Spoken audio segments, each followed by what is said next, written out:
producing a song. Today we're going to be doing what's called mix prep. So the first thing I'll do is I'm going to launch our source session, which started as a Logic Pro X session.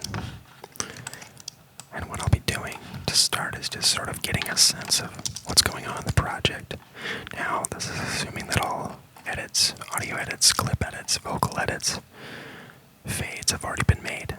And now the next step before we begin mixing is to actually export that project into a mix project and then have it ready to go so that we're not spending endless amounts of time tweaking our session setup so that we can actually focus on mixing. So right now I'm just trying to get a sense of where the vocals are, where the instruments are, what's going on. I want all the effects from Logic to be disabled in this particular case before I export the clips. But in other cases you might want to save them, but since there's dynamic processing and pitch correction, I'd like to save that for my own mix.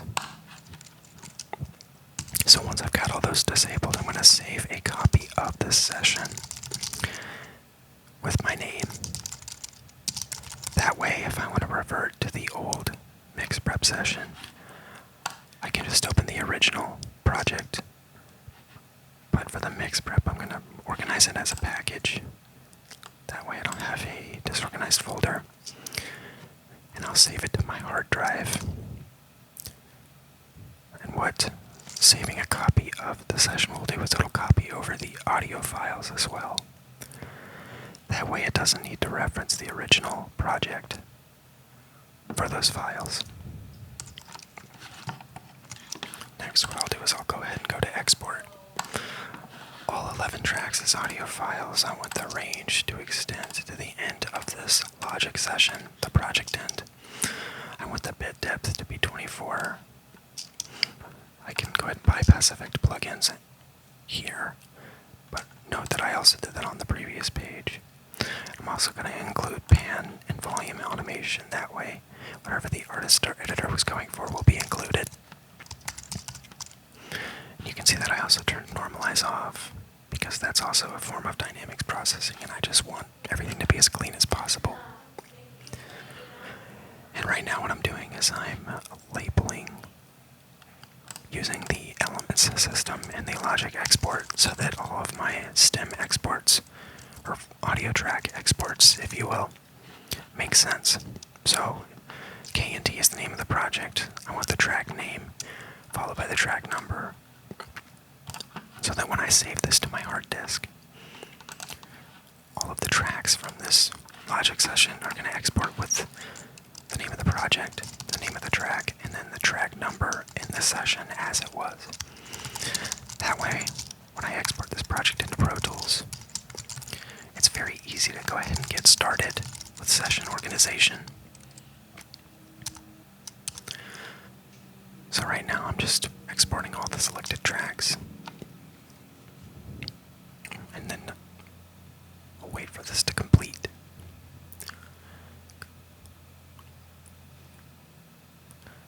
It could take quite some time depending on the size of this session. This is a relatively small session, so you'll note that it isn't taking much time at all.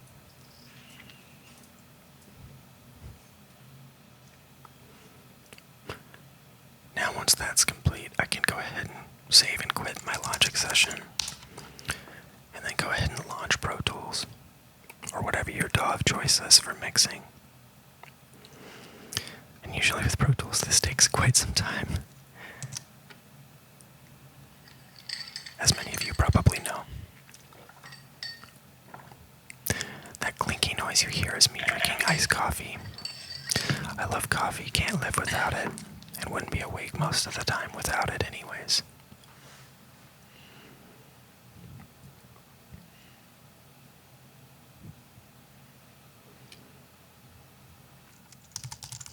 Now what I'll do is go ahead and designate a name for the session. I'll make sure I'm set to my mixing template and that I have the right I/O settings before launching Pro Tools. Note that I mix at 24-bit 48 kilohertz. That's going to become important in a second. Right now. So do note that the sample rate of these stems, or these audio files, is 44.1. And my session is actually at 48 kilohertz. Now this could lead to a problem in playback speed. So what we need to do is we need to use the convert feature in the Pro Tools import audio dialog. We'll designate the source sample rate and the quality to be the highest quality, but also the slowest conversion. Then we'll go ahead and hit OK, and then hit Open, and that'll save that in the Pro Tools session folder audio files. And then once we hit OK on that, it'll process the audio and import the clips. And I did skip a little bit of that processing audio time because it does take quite a while.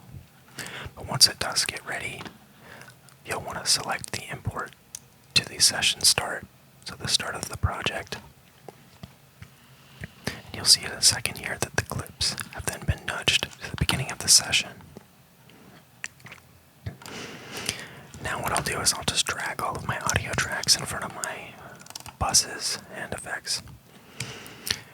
And we can go ahead and start relabeling and organizing everything. So right now, I'm getting everything organized in a way that's logical for me as a mixer. And I'll be honest, I don't remember exactly how I organized it right now, but normally what I would do is I would have my musical elements to the left of my vocal elements. So in this case, there's a 2-track. I'm just mixing to a stereo file. And all of my vocal elements are to the right. Now what I'll do is I'll make sure that my audio tracks are routed to the correct buses. So in this session I don't have any drums as individual channels, so I'm just going to hide and activate that channel. I also don't have any bass, so I'm also going to hide that and make that inactive. And then what I can do is go ahead and go through to all my vocal channels. A little bit more reorganizing.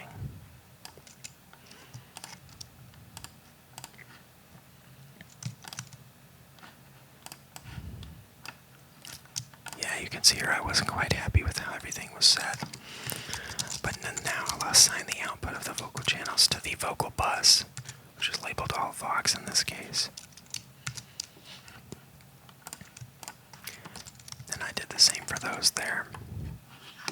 And then now what I want to do is just clean up the color coding a little bit. So right now I have all the channels in black, but I want the clips to match the tracks. You can set that in the Pro Tools preference dialog, as you could just see there.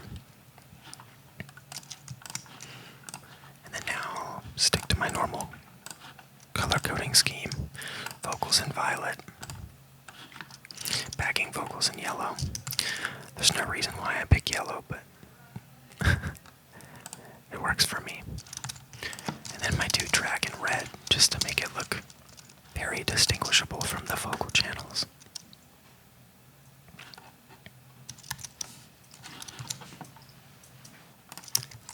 Now at this point, I've already mixed this particular client's vocals quite a bit.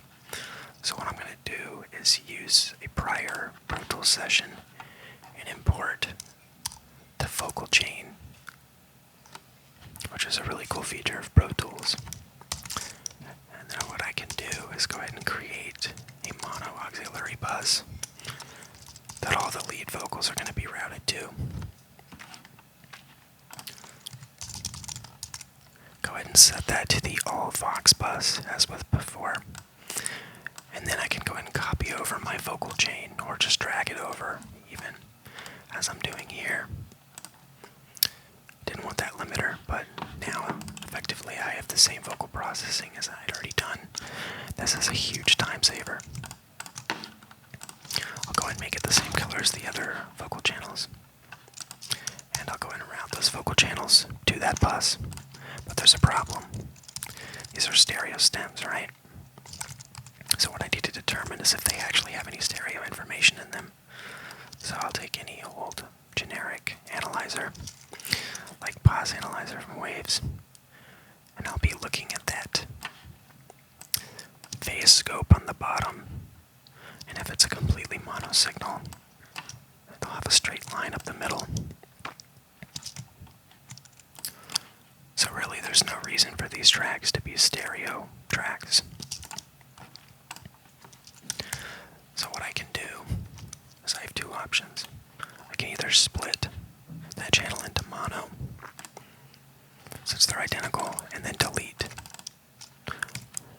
the original and then one of the copies, and then save one channel left or right.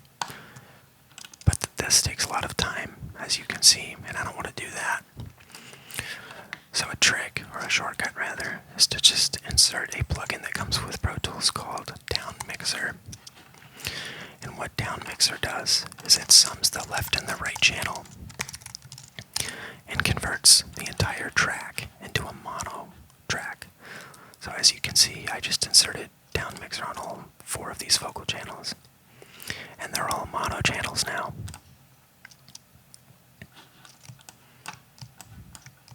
This is a super convenient way to save time when you're mixing, when someone has sent you stereo audio files and they're not actually stereo. So that's that. And it solved their busing problem without even needing to reassign. But if I wanted to be clean about it, I suppose I could set the output of those vocal channels to bus 1 only and not bus 1, 2. Now my next step is going to be to determine the song key, which is the root note or the tonic. And a good trick to do this is to insert a guitar tuner plugin on the song, and then followed by an EQ with a high cut turned way down. That way only the bass notes are getting through to sort of focus the tuning. It's important that the EQ comes before the tuner so that the tuner, quote unquote, hears only the filtered signal. And then basically you can listen until you hear the tonic of the song.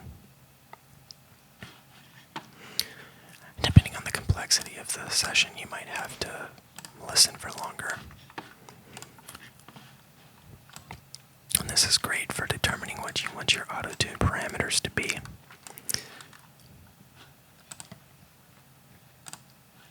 But also if you're using Melodyne or other pitch correction software.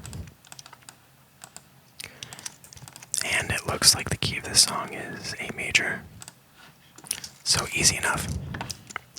So my last and final step is to set the correct BPM. The way that I do this is I'll select the tempo in my transport window, and I'll just tap along on the T key on my keyboard, any old keyboard, along with the BPMs of the song. And once I've reached a satisfactory value that aligns with the song, I can go ahead and hit enter, and you very easily set your BPM now. Your session BPM is synced. And that's pretty much it. I'd call this session ready to go to mix. Thank you all for tuning in. I hope this video brought you some value in both relaxation and knowledge. If you liked this video, go ahead and give it a thumbs up. Subscribe for more content, and if you have any ideas or you'd like to see something, let me know in the comments down below.